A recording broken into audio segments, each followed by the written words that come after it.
You're listening to PetLifeRadio.com. Welcome to Animal Rights on Pet Life Radio. This is your host, Tim Link, and I'm so glad you're joining us today. My special guest today is actress, stand-up comic, filmmaker, best-selling author, and Hollywood screenwriter, Cathryn Michon. So she wears a lot of hats in this industry, and we're excited to talk to her about all the wonderful things she does. We'll come back and talk to her a little bit about her movie, Muffin, a love story. Talk about the upcoming DreamWorks film, A Dog's Purpose, and talk a little bit about her screenwriting, how that works, how the whole process works, and how do you go from writing a script for the movies and getting it produced out there. So got a lot to talk about, a lot of learning to do. We're going to have some fun. Cathryn's great to talk to, so we're really excited about having her on today. So everybody hang tight. We'll be back right after these commercial breaks. You're listening to Animal Rights on Pet Life Radio. Sit. Stay. We'll be right back after a short pause. Well, 4 to be exact. Hey everybody, this is Tim Link, the host of Animal Rights on Pet Life Radio. Got some exciting news for you here today. My audiobook is now available. Wagging Tails, Every Animal Has a Tail is now available in audiobook form through audible.com, amazon.com, and iTunes. It's a collection of 32 conversations I've had with the animals. It's a fun, interesting, heartfelt book that's suitable for all age groups. So everybody pick up a copy of the audiobook, Wagging Tails, Every Animal Has a Tail. You'll be glad you did. Let's talk pets on PetLifeRadio.com.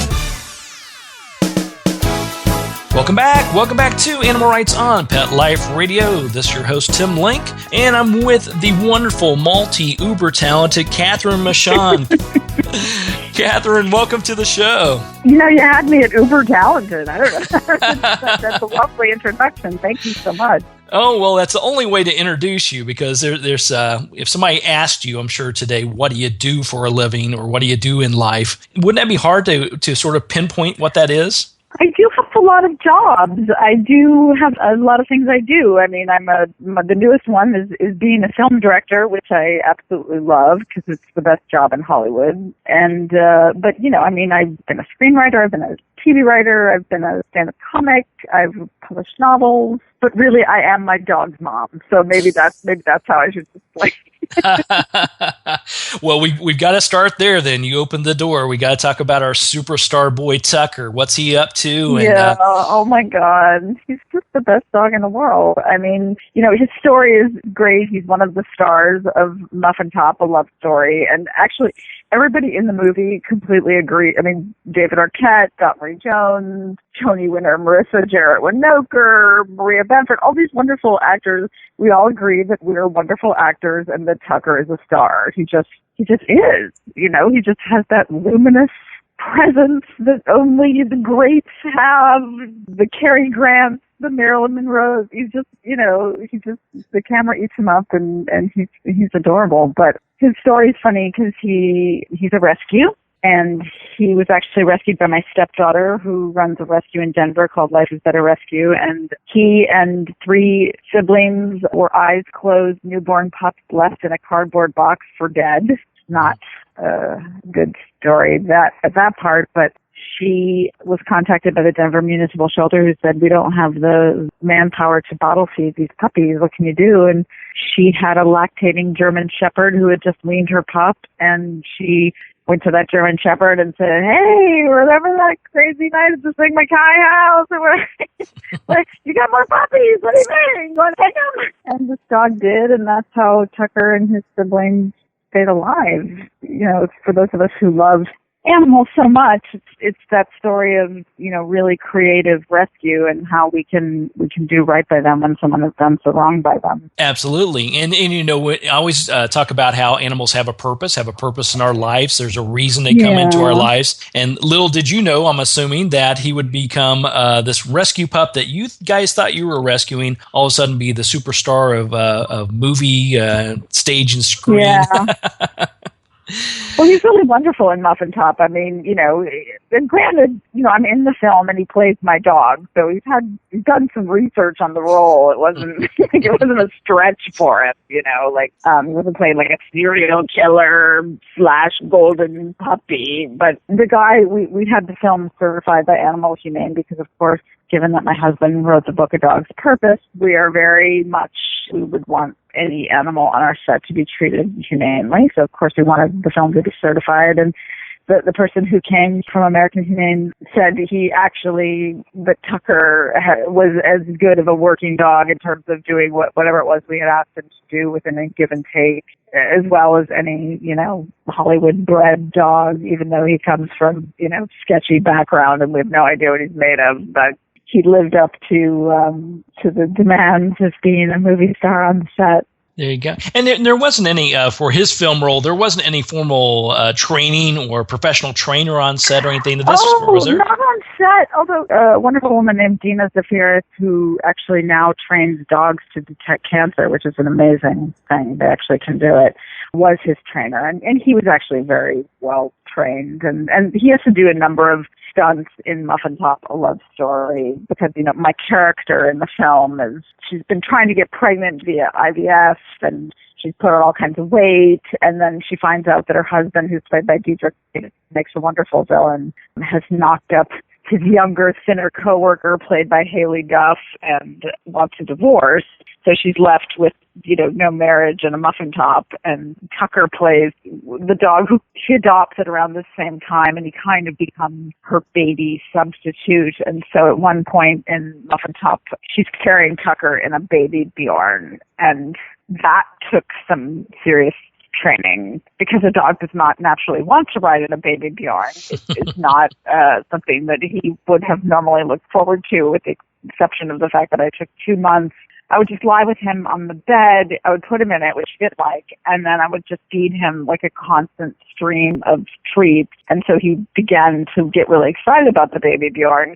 Like, to him, it was just, the short road to chicken. So, he was all over that thing. So anytime he would see it, he would get really psyched. So by the time we shot the scene, he was very excited to get in the baby Bjorn. He knew that meant a lot of chicken was on its way.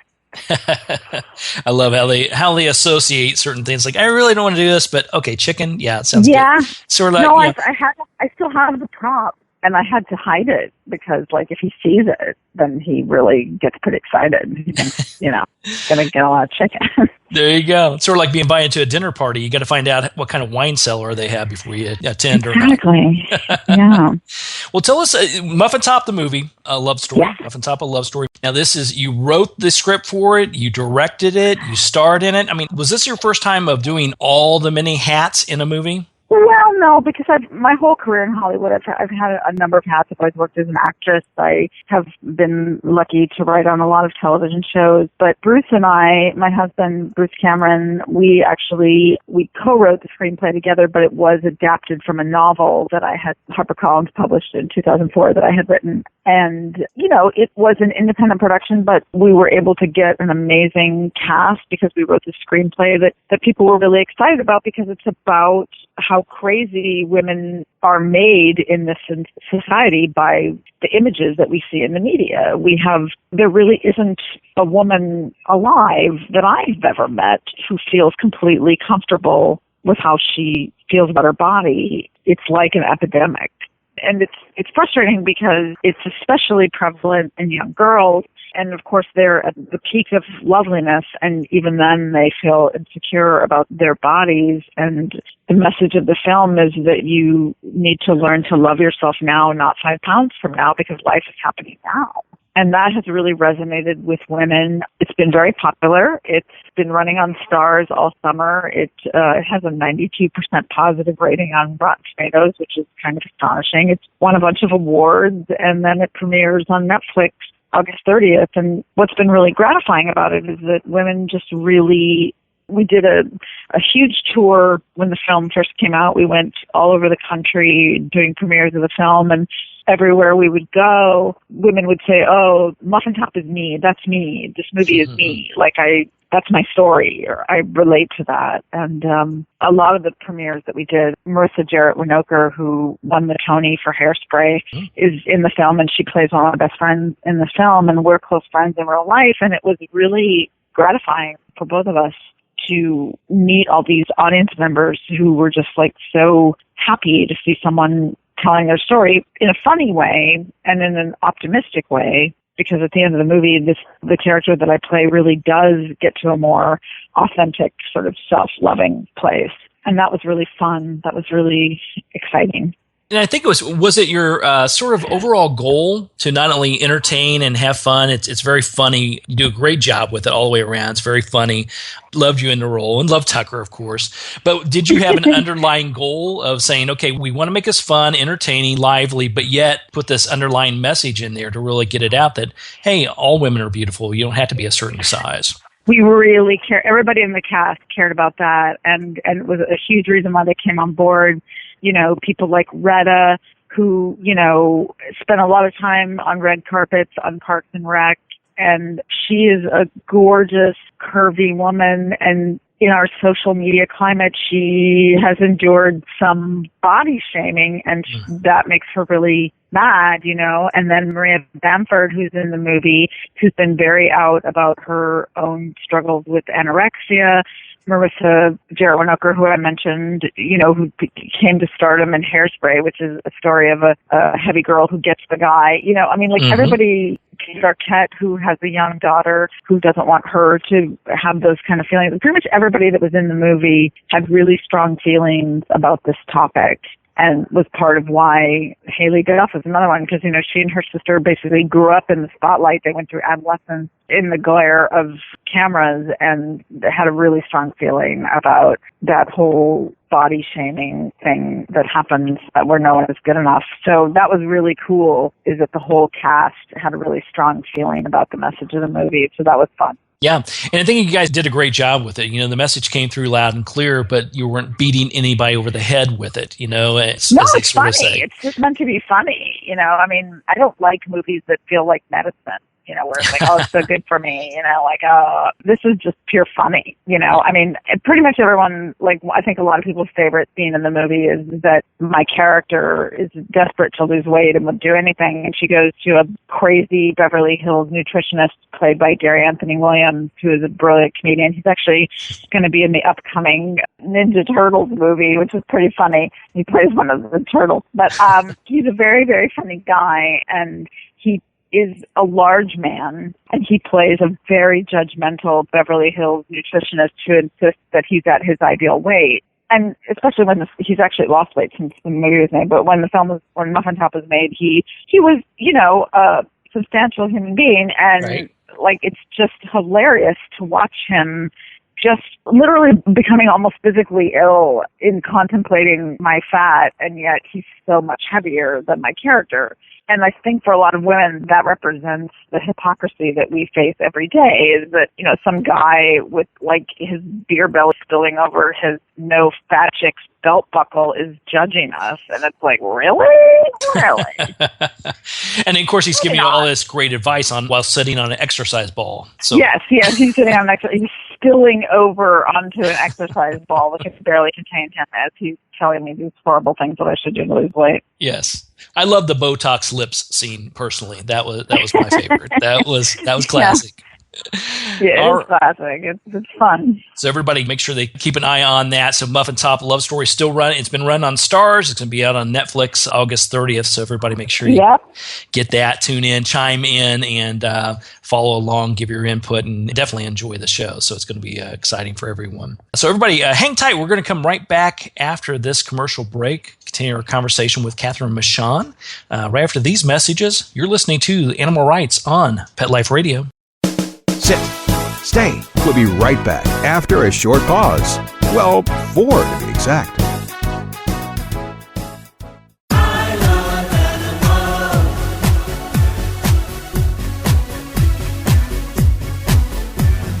They are my friends. They are my children. They are the furry brothers and kids. They are my family. They understand me. That's how I love my pets. I Love My Pets, the new single by Mark Winter, available on iTunes. Pet Life Radio, the #1 pet radio network on the planet, joins forces with iHeartRadio to put the power of your pets in your pocket. Awesome! Download the iHeartRadio app and rock Pet Life Radio on your phone, on your tablet, on your Xbox, in your car. Pet talk, pet tunes, and fun pet times. Pet Life Radio and iHeartRadio. Positively Possum.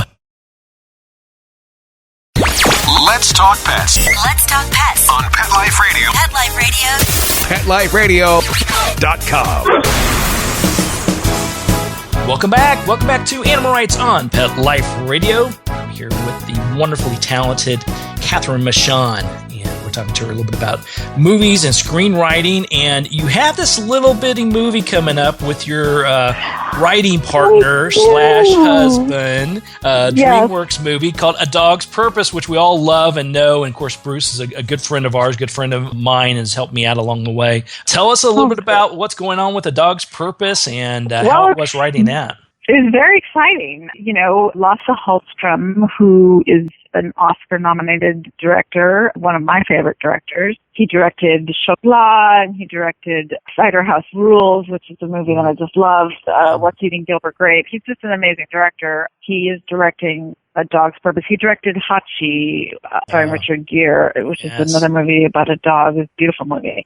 And, you know, studio movies take longer to make than independent movies. You know, Bruce wrote the book, published the book in 2010, and A Dog's Purpose became an instant hit. It debuted on the New York Times bestseller list. It was on the list for 52 weeks. You know, it was a big, big book. And before it had even come out, we had sold the rights to DreamWorks. Gavin Polone is the producer of the film, and he's a longtime Hollywood animal advocate, very sincere about animal rights. He's done a lot of amazing work in that. And he's a good friend of ours personally, and we were so excited that he wanted to produce the film. But it has taken 6 years. We wrote the screenplay a long time ago, and then, you know, subsequently there have been revisions that we're all happy about, and we start shooting in 2 weeks in Winnipeg. Dennis Quaid is playing Ethan, and I'm so excited about that because he's an actor I love. And Peggy Lipton is playing Hannah, which is so great. I just think that's a lovely piece of casting. And Britt Robertson is playing the younger version of her. And anyway, it's just like a really wonderful cast, amazing director. Gavin, who is producing, has produced so many great movies and TV shows. He's the executive producer of Curb Your Enthusiasm. He produced Zombieland. He's just produced a lot of really great stuff. So it's a dream come true, a DreamWorks dream come true, but it's weird because it's been going on in our lives for 6 years. So I think the people first hearing about it are like, oh, it's going to be a movie. It's like, yeah, we've been working on this for a while. But yes, now it is happening. So that's really exciting. It is. I'm very excited for you guys, and I do remember having Bruce on the show many years ago, and this came out, and I think every time I've had him back on the show, I brought it up, and so it's great to see it come to life, and I know it takes a long time, and I was teasing Bruce just the other day that what better star could they pick to sort of resemble Bruce Cameron than Dennis Quaid? I mean, it's they actually do look alike. They do sort of look alike, don't they? Yeah, and I think a big part of what has happened, and this is just a huge honor, is that, you know, Steven Spielberg became very much a promoter of this project, and I think, and this is as it should be at DreamWorks, I think when Steven comes on board and has a lot of passion for something, that's when, you know, the wheels start to spin faster, and he, you know, loves the book and the story and is deeply involved in the production, and so that's, I think for a lot of people, and DreamWorks has said this, you know, they kind of have gone down some different paths as a studio, and they very much want to get back to the core of being the studio that made E.T., you know, like they really want to get back to that brand of a movie that everyone in the family can truly enjoy, not a movie that you go to because your kids are begging you, but a movie that everybody goes to and truly loves. And I think A Dog's Purpose is so that movie, you know. It's just such a beloved book, and people from Alice Walker, who wrote The Color Purple, to Temple Grandin, like all these people who have embraced this book and said what the story of A Dog's Purpose really does for people is it allows them to understand how their lives are so short, dogs. And you wonder, why would you sign up for that? Because it's going to have pain in it. But the story of a dog's purpose, because it's told from the point of view of the dog, helps you to understand that that relationship continues beyond this life, and that the love that you have with your dog never really dies. And for me, just as a reader, as the first reader of A Dog's Purpose, Bruce wrote the book when I was very hard grieving the loss of the only dog I'd ever had. And I was very reluctant to open my heart to another dog. And he really wrote the book in some ways for me because he wanted, and that's why he dedicated the book to me, he wanted me to understand why it is worth it to open your heart again and adopt another dog, and that it doesn't take away what you had with your other dog, but that allowing a dog into your heart makes you a better person in a lot of ways. Absolutely. So, yeah, it's a brilliant book, and Bruce's messaging is fantastic. We love all the stuff that he does, and he's a kind of an okay kind of guy, too, so we're big fans of Bruce Cameron. Well, I want to ask you then, well, first of all, I got to ask, what about the cameos? Is there cameos, you, Bruce, Tucker? Can you leak any of that out? You know, it's funny. It'll be such a joy for me to be on a set and not be in hair and makeup. And I'm really looking forward to just being there as a screenwriter and also as a director to get to observe someone who at that caliber of directing. So that's really my focus on this. I think, you know, I have another movie coming out next year called Cook Off with Melissa McCarthy. I'm really happy that I get to work as an actress. But on the set of A Dog's Purpose, I'm excited to just be the screenwriter, you know.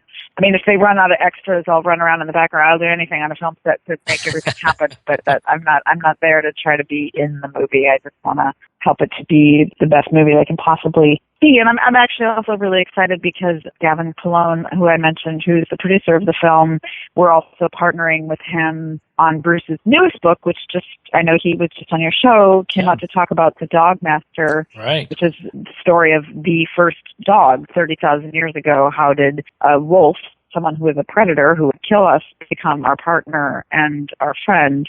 And Gavin and Bruce and I are partnering to turn that book into a pretty much a Game of Thrones level series, because it's going to take place 30,000 years ago when there were bears the size of school buses who could run 50 miles an hour. Like Jurassic World, we think, oh, there were dinosaurs and then there were the cute animals that we know now. And it's like, no, in the Paleolithic period, there were monsters in Europe. There were giant lions. There were woolly mammoths. There were these huge creatures, and we as humans were failing. Neanderthals were bigger and they had bigger brains, and because there was an ice age happening, we'd been forced out of the trees. And it really was only the fact, and this is backed by, you know, archaeological evidence, that we formed this cooperative relationship with wolves, that they became our weapon for defending us against these predators and then for hunting so that we could survive. So, you know, as you said before, we think we rescue dogs, but really in the sense of our whole species, they rescued us. You know, we wouldn't be here but for them. That's right. So it goes all the way back into time, and you're absolutely right. They do continue to try to rescue us and help us and get us on our purpose and path in life. So they do a great job with that. Well, I want to, before I let you go, I want to ask you a little bit about screenwriting in general. You know, we have obviously lots of authors, which you are a famous best-selling author as well. But walk us through sort of the Reader's Digest version of screenwriting. How do you come up with an idea, put it down on paper, get a television production company or a network or a movie network to be interested in it? What's that whole process? Because as you mentioned, even with The Dog's Purpose, well, it was a 6-year journey. I'm much more to offer on the creative side. I mean, business, like all business, is mysterious, and sometimes things happen and sometimes things don't. And I think for writers, it's so much wiser to focus on the creative, to focus on why would you want to write a screenplay, not who's going to make my screenplay. Because when you start writing for the marketplace, that's not when you do your best writing. When you do your best writing is, I have a story to tell that I think needs to be told in the medium of filmed entertainment. And I don't think anyone else can tell this story the way I can. That's when you know you have something that you should write into a screenplay. And for me, the best screenplays, what's different about it than a novel, though novels make great screenplays when they're adapted that way, is that the visual is as important as the verbal. You know, movies are pictures that are moving. And you really need to have, as the screenwriter, you need to play that movie in your head. You can't just focus on, you know, the dialogue or the text, because where that dialogue is happening and what the people are doing and what the light and what the environment and what the visual of the story you're telling is as important as the words, which really the audience never hears your description. They only hear the dialogue. So your description in a screenplay is what you're telling the director and the other artists, the scenic designers and the costume designers and the director of photography, everybody, what you're telling them about the world that they're going to create for you. So it's much more collaborative than writing a novel or a short story or anything that's prose related, or even a play. You need to have that whole group of people in your mind. You need to think, what am I telling the costume designer? What am I telling the people who will do hair and makeup? What am I telling the music supervisor and the composer and all these people? It's a very collaborative medium. So that's what I love about it, and that's why I love directing. But it's a very different discipline. Yeah, absolutely.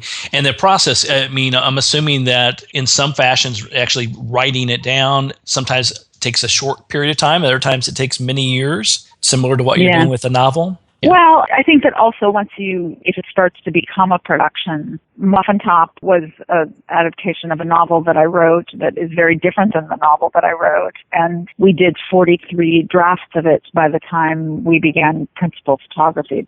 That's not like we did a draft and then we put in some commas and then that was a new draft. I'm talking about big revisions, scenes gone, new scenes in, big rewrites. So 43 rewrites. I think people always underestimate how much rewriting goes on in screenplay writing because, it's not like a novel. Maybe it's 100 pages long and, you think, oh, well, that's a pretty simple document, but so much changes once you start to get into the place of actually making the project. Very good. I love that. I mean, it's just fascinating to me how you can actually have to visualize it. And like you said, making sure every little component's in place because you have a lot of different players that you have to sort of direct down a certain path. Yeah. Well, out of all the wonderful things that you do, are there some that you find to be easier than others? Is sort of you got that one down pat, or are there some that are more challenging? Oh, I wish I had anything down pat. I say that one of my best qualities as a film director, I can speak to that, is a director spends their day making decisions. You are the person who gives the final decision on a lot of things all day long. And a large percentage of the time I'm wrong. And what I'm best at is seeing very quickly how I was wrong and then letting everyone off the hook and saying, okay, I'm making a different decision because I think we can all see that's not working, as opposed to needing to prove that the decision that I made was right and torturing everyone when something is clearly not working. And I think maybe it's easier for a woman than it is for a man, although very few women are allowed to direct feature films. Right. Obviously, I think more of them should be. But I think that that's a great quality in a director, is to say, okay, we tried that, not really happy with it. We're going to do it this way now. And then the other thing is also hiring really amazing people and pretty much following their lead, You cannot possibly be an expert in all of the things that it takes to make a film. You can't even have a working knowledge of all of the things that it takes to make a film. But you can turn to your gaffer and say, I'm not sure that should be that bright. And then on Muffin Top, I had a female gaffer, very unusual.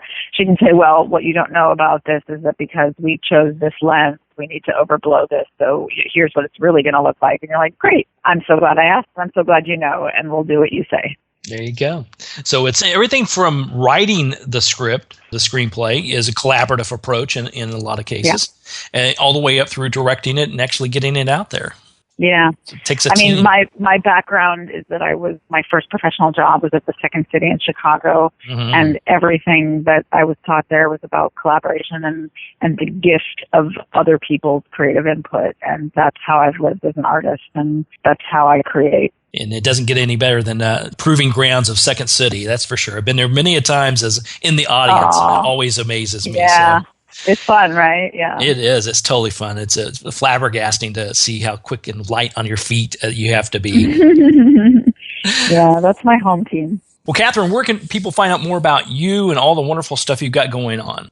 Yes, well, they could go to CathrynMichon.com, but probably easier to remember muffintopmovie.com, where there's all kinds of information about the film and then about me and things I'm doing. I'm proud of that movie, and I'm excited that it's going to come to Netflix where so many more people will see it. And that's August 30th, which is just around the corner. That's right, August 30th. Everybody get it in your queue if it's not already in your queue, or stand in front of your favorite retail center and then make sure you get a copy of that. It's Muffin Top, A Love Story. You're going to love it. It's great. You did a great job with the movie, Cathryn. I love all the stuff that you do, and I keep bugging Bruce. I'm looking for my red carpet invite to A Dog's Purpose. If you got any extras, we'll send them our way. Well, fantastic. If we do have extras, we'll be happy to send one. I hope they don't, I hope they let us go.